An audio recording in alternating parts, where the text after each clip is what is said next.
बिस्मिल्लाहिर्रहमानिर्रहीम। अस्सलाम वालेकुम। सोशियोलॉजी 101 के lesson number 36 theory of population growth के साथ मैं हूं अरसलान अली।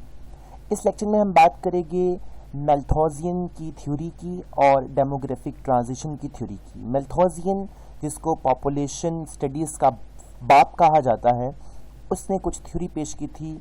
उससे पहले हम एक बैकग्राउंड देख लेते हैं कि बर्थ रेट बहुत हाई था पुराने ज़माने में, लेकिन 18वीं सदी में क्या हुआ कि बहुत सारी बीमारियों की वजह से जो बर्थ रेट है और जो डेथ रेट है वो बराबर हो गया।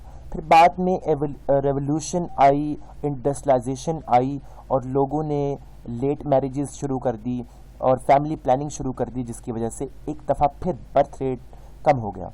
अब हम बात कर लेते हैं मैल्थोजियन थ्योरी ऑफ पॉपुलेशन की। 1798 में इसने एक ऐसे पब्लिश किया था प्रिंसिपल ऑफ पॉपुलेशन के पर। इसने दो वहाँ पर बातें की थी। पहली बात ये कि ज़िंदगी की कंटिन्यूशन के लिए खुराक बहुत ज़रूरी है, और दूसरी चीज़ ये लिखी थी कि ज़िंदगी की कंटिन्यूशन के लिए जो प्रोक्रिएशन है वो भी बहुत ज़रूरी है। प्रोक्रिएशन भी यानी अपने जैसे इंसान पैदा करना भी ज़रूरी है, और वो जो प्रोक्रिएशन है वो दोनों सेक्सेस की होनी चाहिए, यानी मेल भी और फीमेल भी। नेचुरल नेसेसिटीज़ है ये दोनों चीज़ें। अब उसने कहा लेकिन मसले की बात यह है कि पॉपुलेशन तो ज्योमेट्रिकली बढ़ रही है, 2 के बाद 4, 8, 16, 32, 64 हो रही है, यानी इस अंदाजे के मुताबिक हर 25 साल के बाद आबादी डबल हो जाएगी। लेकिन जो फूड है वो अर्थमेटिकली बढ़ रहा है, 1, 2, 3, 4। तो उसने कहा कि फूड सप्लाई कम होनी है और जो आबादी है वो बढ़ रही है। इसको ख़त्म करने के इसके पास 2 तरीके थे। पहला था प्रिवेंशन चेक्स, कि प्रिवेंशन की जाए, कैलाबैसी को फॉलो किया जाए, शादी लेट की जाए, और abstinence from entering into sexual unions resulting in procreation. इसने कहा था कि अगर हम सेक्सुअल यूनियंस में एंटर हो जाए तो फिर हम प्रोक्रिएशन से बच सकते हैं। दूसरा इसका जो काम था वो था पॉजिटिव चेक्स। पॉजिटिव चेक्स इसने कहा था कि अगर कोई कहत आ जाए, कोई बीमारी आ जाए, कोई जंग आ जाए, या कोई नेचुरल क्लाइमेट तब्दीली आ जाए, तो इससे आबादी कम हो सकती है। तो अब ये देखिए इसकी जो थ्योरी है किस कदर अजीब सी है, और इस पर क्रिटिसिज्म भी किया गया है। पहला क्रिटिसिज्म ये है कि वो उस वक्त साइंस और टेक्नोलॉजी से नावाकिफ़ था। फूड जो है सप्लाई उसको बढ़ाया जा सकता है, साइंस उसको बढ़ा सकती है।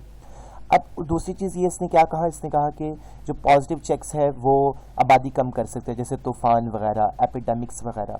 यानी वो ये नहीं समझ पा रहा था कि जो फैमिली प्लानिंग है और दूसरे अच्छे तरीके हैं उनसे भी हम आबादी को कंट्रोल किया जा सकता है। इसने जो पॉजिटिव चेक्स है वो एक्चुअली नेगेटिव चेक्स हैं। लेकिन इन सब के बावजूद हम मैल्थस को पॉपुलेशन स्टडीज़ का फादर कह सकते हैं।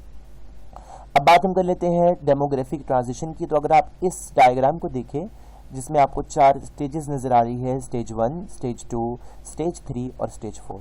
स्टेज 1 में देखिए तो आपको क्या नज़र आ रहा होगा कि बर्थ रेट बहुत ज़्यादा हाई है और डेथ रेट्स भी बहुत ज़्यादा हाई है, और इसलिए आप देख रहे हैं ये ऊपर वाली बर्थ रेट है, ये जो नीचे ग्राफ आ रहा है ये है डेथ रेट, तो बराबर आ रहा है। स्टेज 2 में देखिए तो डेथ रेट बहुत ज़्यादा हद तक जो है वो गिर गया है। उसकी वजह यह है कि सफाई आ गई है, मेडिकल कंडीशंस बेहतर हो गई है। स्टेज 3 में क्या होगा, स्टेज 3 में मॉडर्न वैल्यूज़ की वजह से, लेट मैरिज की वजह से, अर्बनाइजेशन, इंडस्ट्रियलाइजेशन की वजह से लोग जो है वो कम बच्चे पैदा करेंगे, बर्थ रेट कम हो जाएगा। और चौथे केस में आप देखिए तो चौथे केस में क्या हो रहा है, जो बर्थ रेट है वो बहुत ज़्यादा गिर रहा है और मोर्टेलिटी रेट के बराबर आ रहा है, यानी दोनों चीज़ें बराबर आ रही है। अब ये जो हाई मोर्टेलिटी से लो मोर्टेलिटी की तरफ जा रही है शिफ्ट, इस शिफ्ट को हम कहते हैं डेमोग्राफिक ट्रांजिशन। अब ये 2 चाइल्ड पॉलिसीज़ आई हुई है, सेकंड डेमोग्राफिक ट्रांजिशन आई हुई है यूरोप में, चाइना में 1 चाइल्ड पॉलिसी, और पाकिस्तान में भी बच्चे 2 ही अच्छे पॉलिसी चल रही है। और यूरोप जो है वो इसको बहुत अच्छी तरह से अप्लाई कर रहा है, और यूरोप जो है वहाँ पर बर्थ रेट काफ़ी हद तक कंट्रोल्ड है। ये था हमारा आज का चैप्टर नंबर 36। अब हम बात करेंगे अगले चैप्टर्स में पाकिस्तान के पॉपुलेशन क्राइटेरिया की।